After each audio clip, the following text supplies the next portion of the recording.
I'm Steph. And I'm Jeff. Each week, we review a film that's streaming online.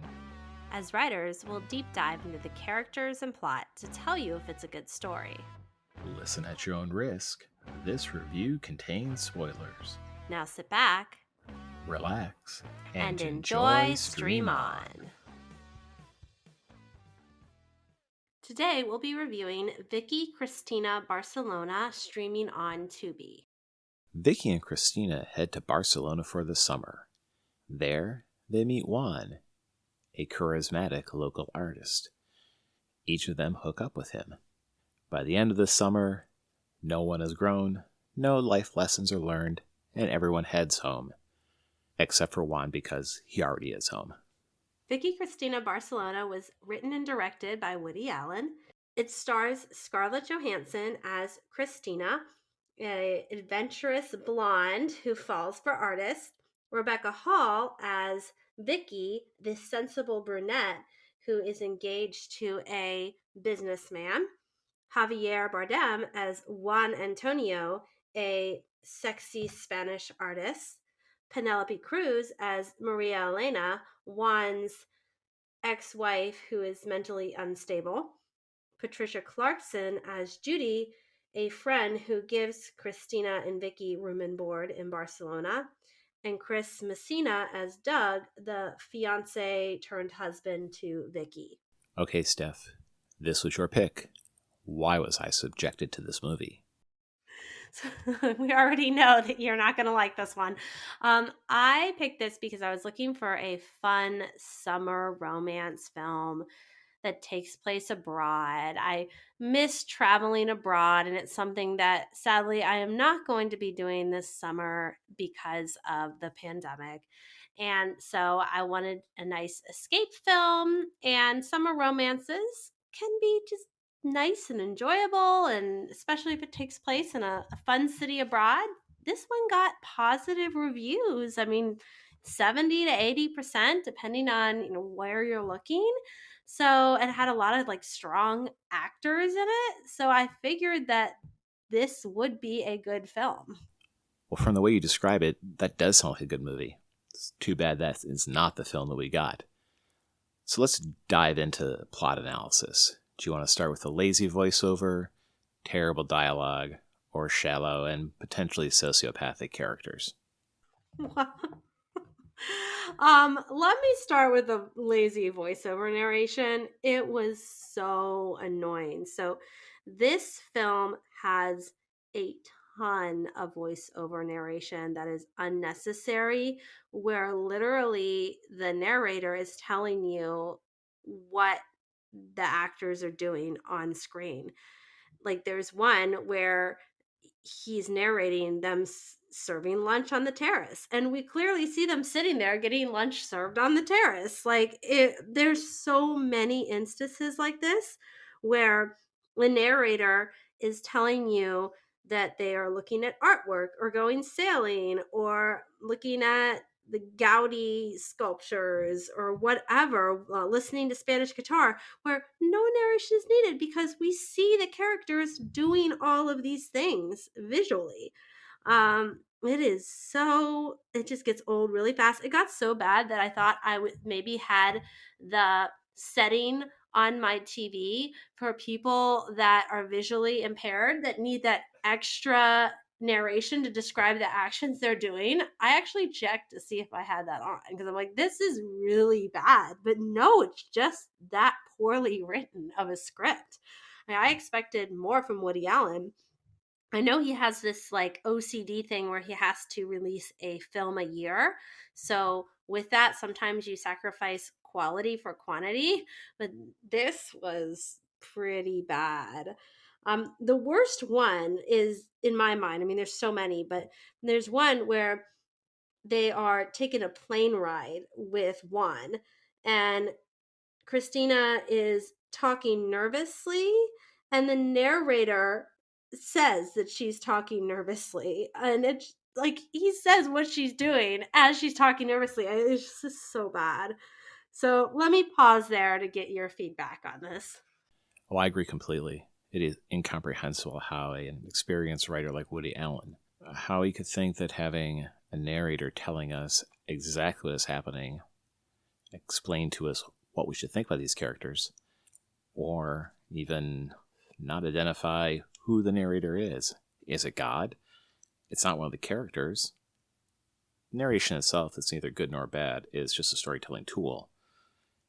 You can use it in films, in the God mode, with a narrator setting up the world, or you can have it as one of the on-screen characters, providing context for what's happening, for the story, or some insight into what they're doing. This movie relies so heavily on narration, and does it in a way that often repeats what is happening on the screen, or tells you something that could be done through dialogue or action. It's hard to understand why Alan made this storytelling choice. Yeah, I couldn't agree more. It's to use voiceover narration effectively, you need to be adding something to your story that you couldn't really add another way well. It is great as a framing device to open and close movies. I think that's where it's probably the most effective tool. Or if you're going to have your character do the narration throughout, like one of your primary characters, to give further insight into why they're doing what they're doing that you wouldn't have gotten through just the innate story.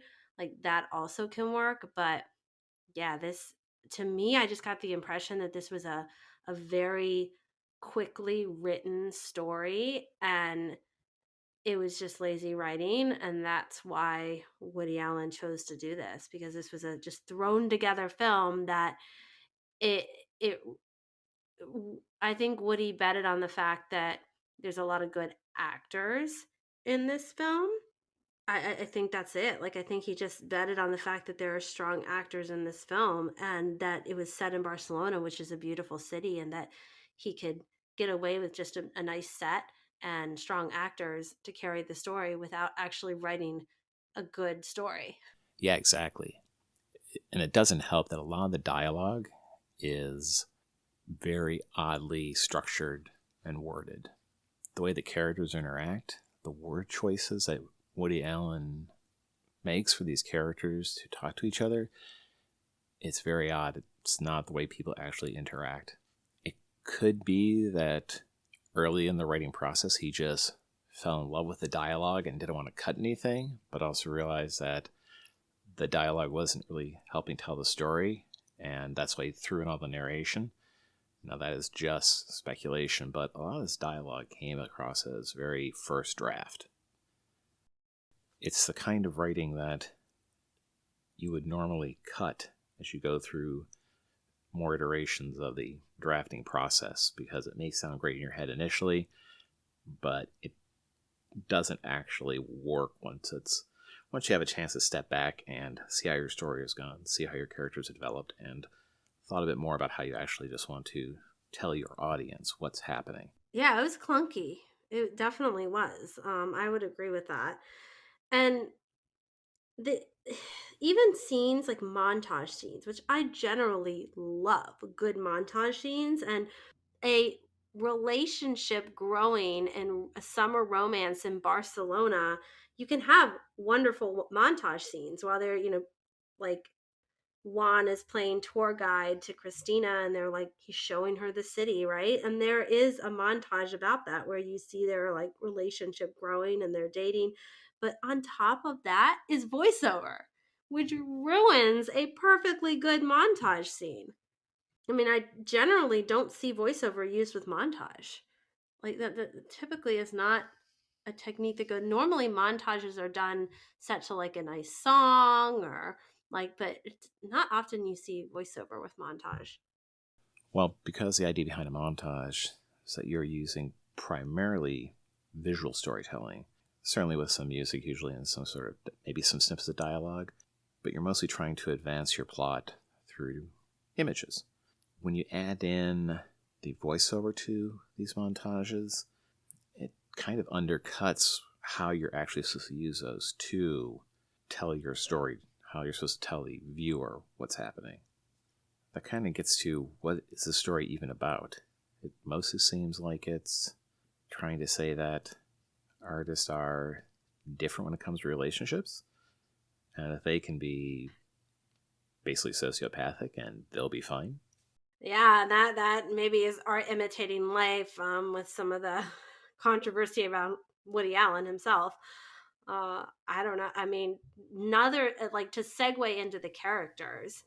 Another primary issue with this film is that most of the characters are portrayed as shallow artists that don't have any growth. They're not characters you can really get interested in, and all played by talented actors, which if they had had better material could do more. Like Christina is Scarlett Johansson, Juan Antonio, Javier Bardem, Maria Elena, Penelope Cruz. I mean, these are strong actors.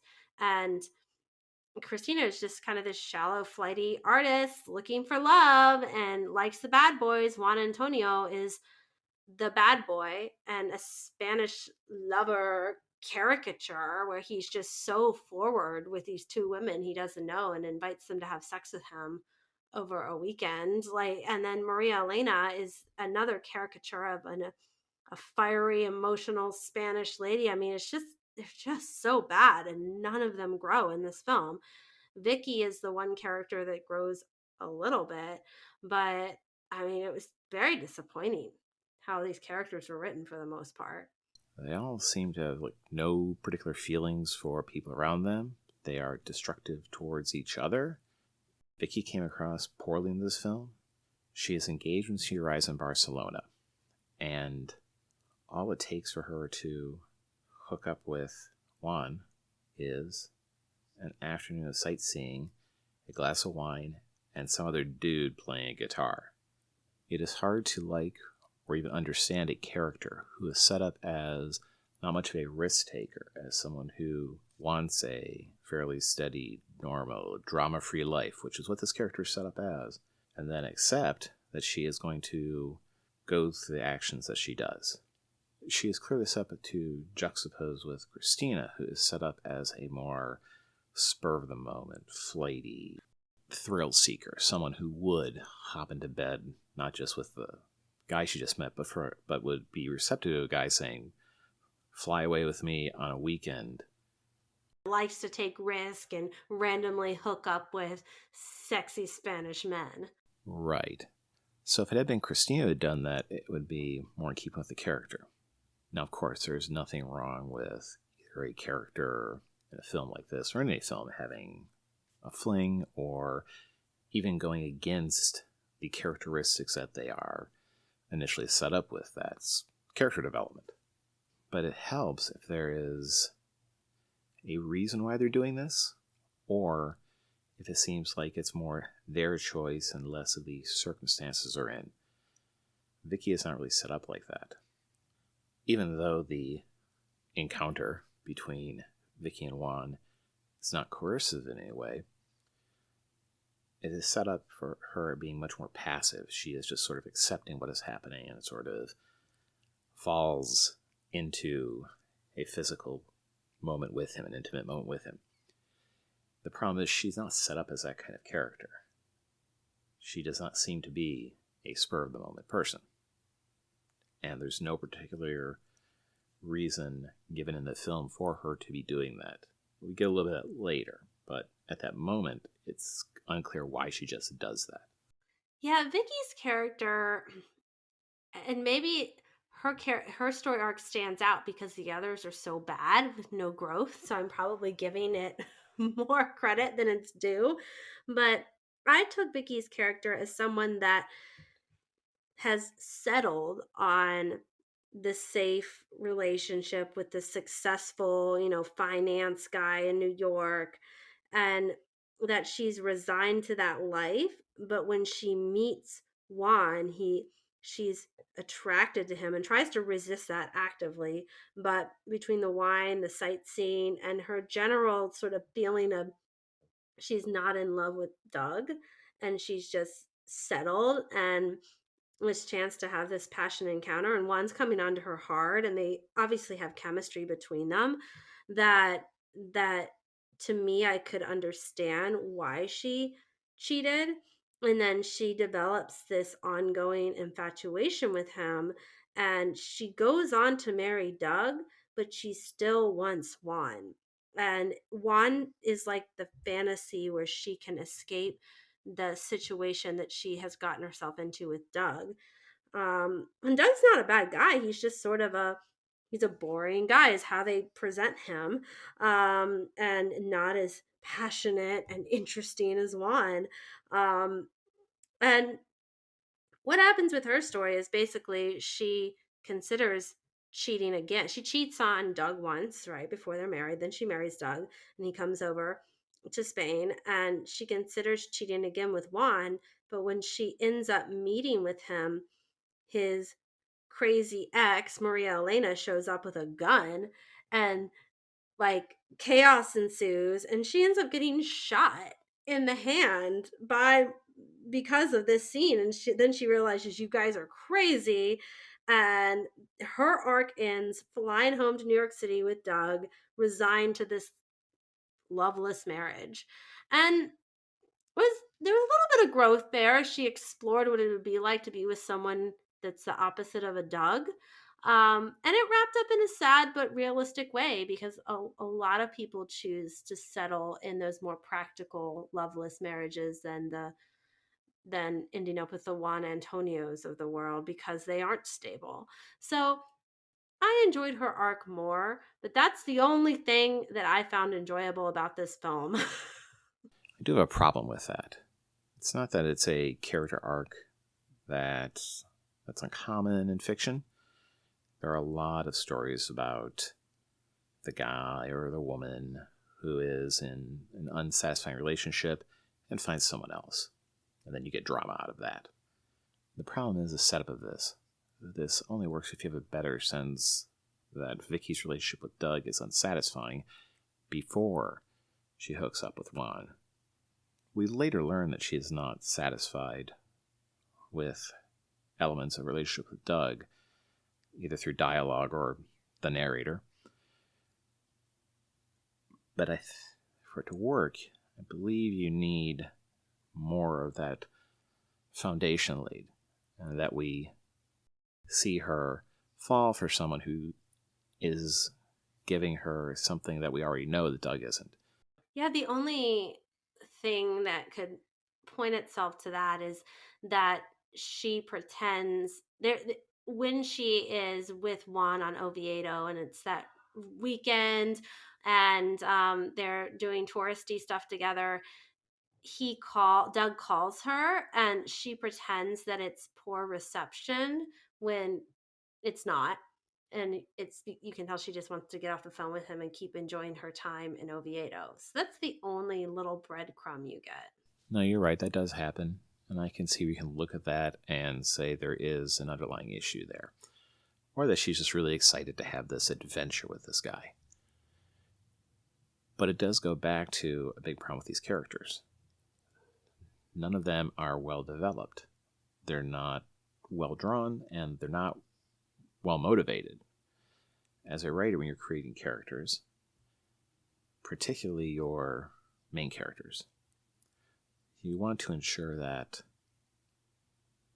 they behave in a way that the reader can understand why they make the choices they do, even if they're choices the reader might not make. They fit a circumstance they might relate to. If the reader might do something else, they're understandable. These characters are primarily caricatures. I would say one is. I believe that even Cristina is. So is Maria Elena, I would say too.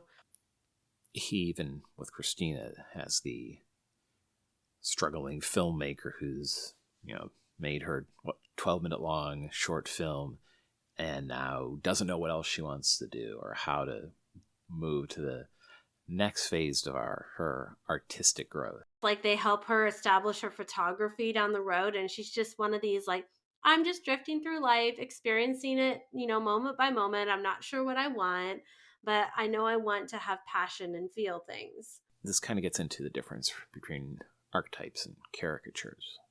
Archetypes are fine. Archetypes are a standard mode of storytelling.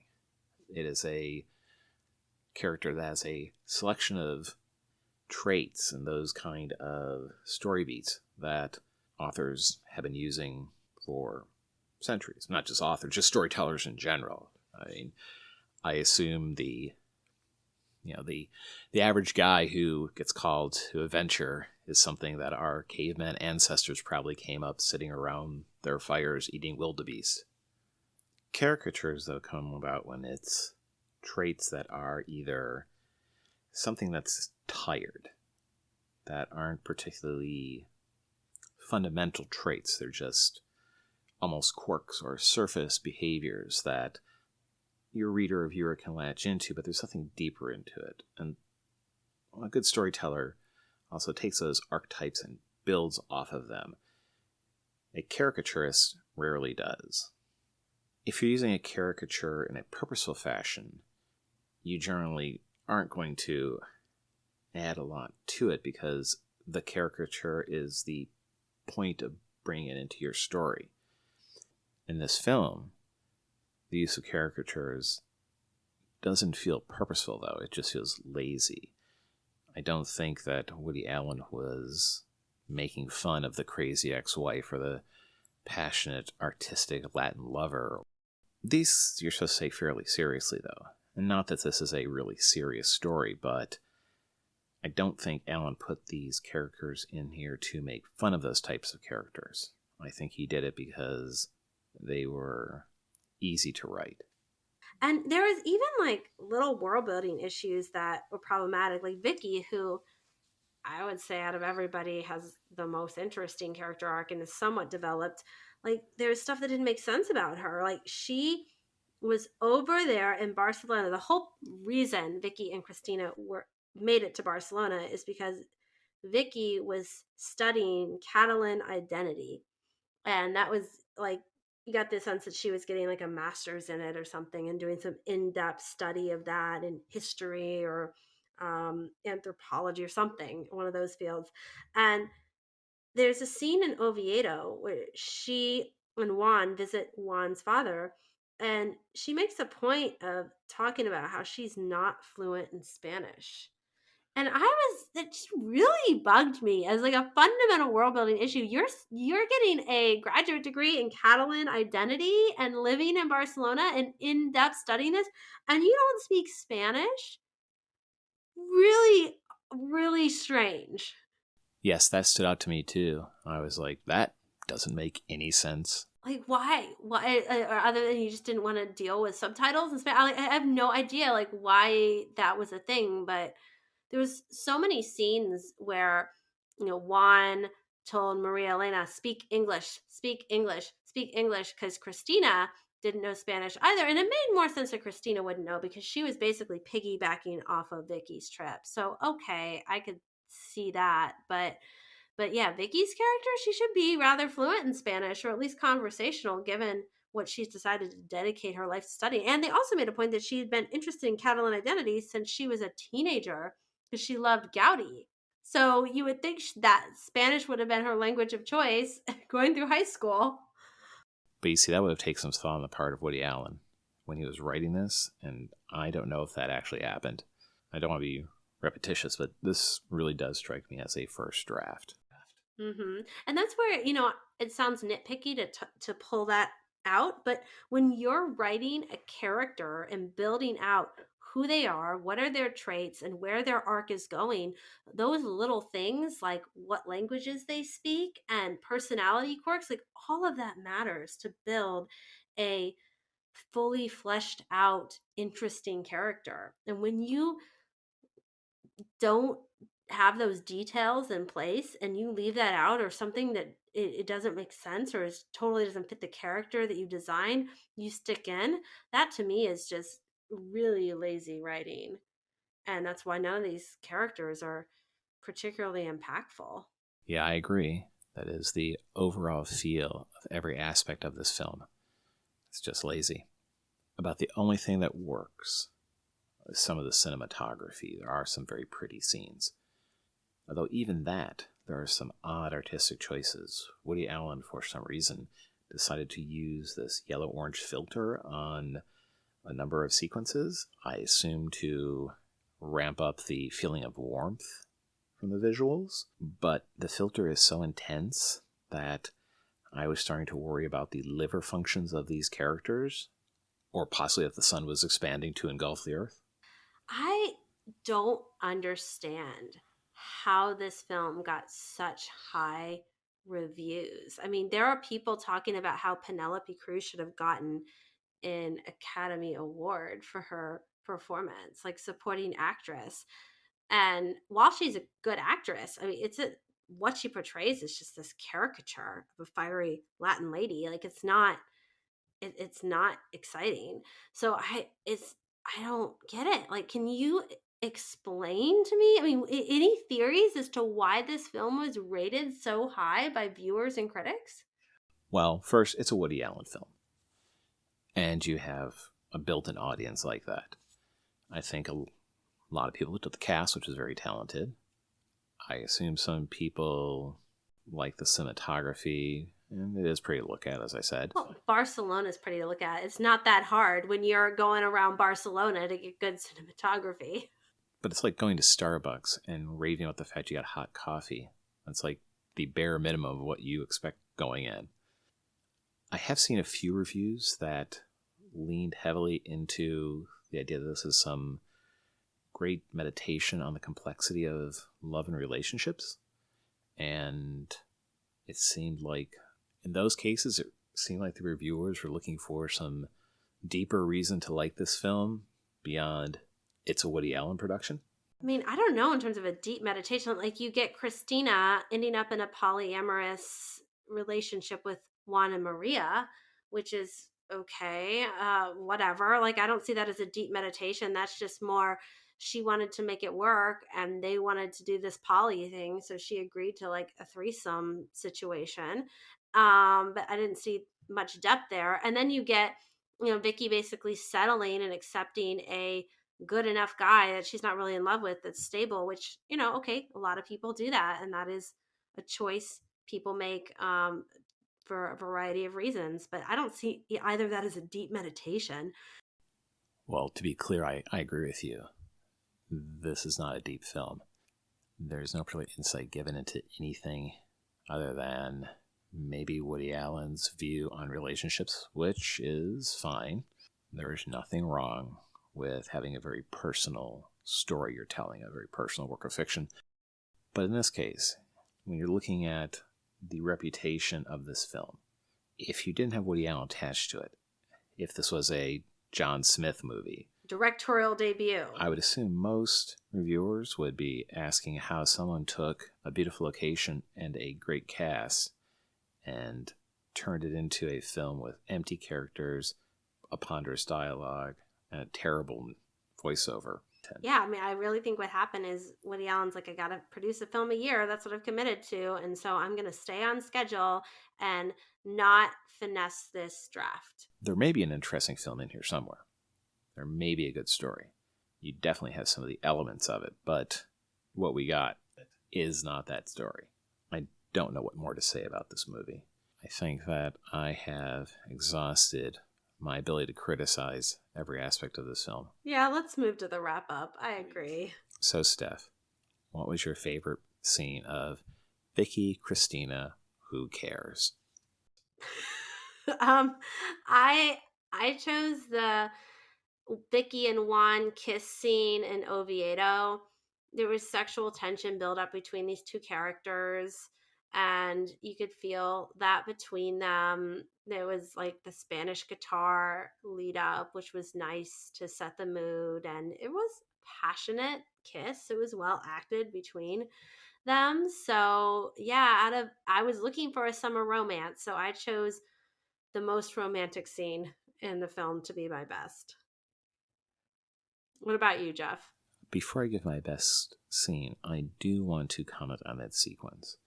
I actually thought that in isolation it was fine. The acting between Javier Bardem and Rebecca Hall in those scenes was good. It's well done. There is some on-screen chemistry between the two of them. I don't believe it's maintained through the film, but it works in the sequence. The real problem is where the sequence is. This should have been your second act pivot. where we've built up to this moment and not just tossed it in very early in the film. It is fine as far as a dramatic sequence goes, but that's it. Now, as far as my favorite scene, the end, because that means the movie is over. Wow, you you found nothing redemptive. Like not even that when they did the like looking at Gaudi's cathedral, like I don't know. I'm reaching.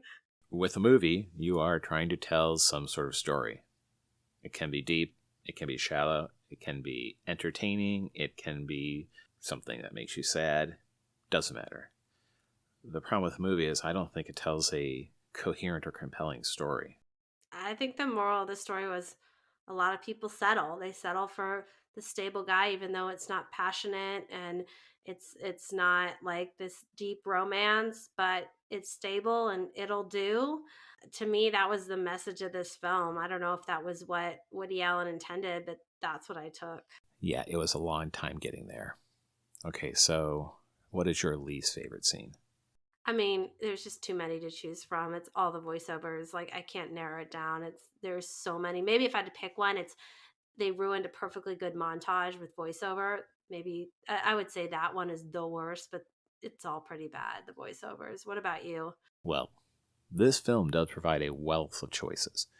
However, I'm going to go with the voiceover for all the reasons that we both talked about. It is mystifying why Woody Allen decided to use that as one of his primary tools of telling this story when it was completely unnecessary, intrusive, and sloppy. How many oversexed pandas in Barcelona, on a scale of 0 to 5, are you going to give Vicky Cristina blah blah blah? So, not a surprise. I gave this 1.5 pandas. This is a skip for me, not one of Woody Allen's finest. You've got a lot of Woody Allen films to choose from since he's compelled to make so many. So, pick one of his earlier works or Match Point. That was a decent film.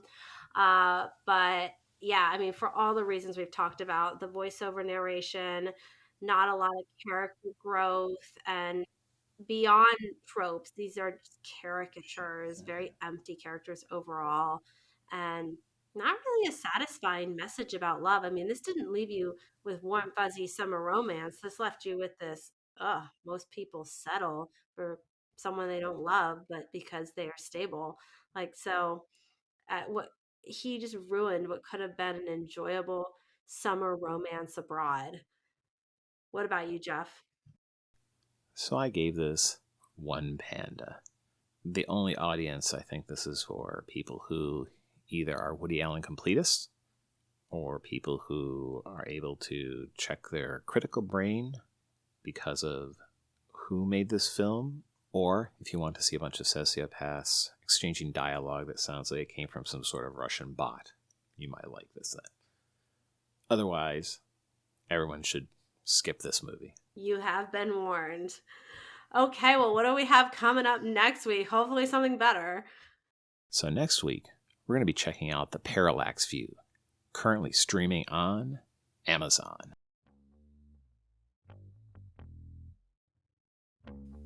Stream On is a production of Steph and Jeff Wrights Media. Reproduction without written consent is prohibited. All rights reserved. 2021.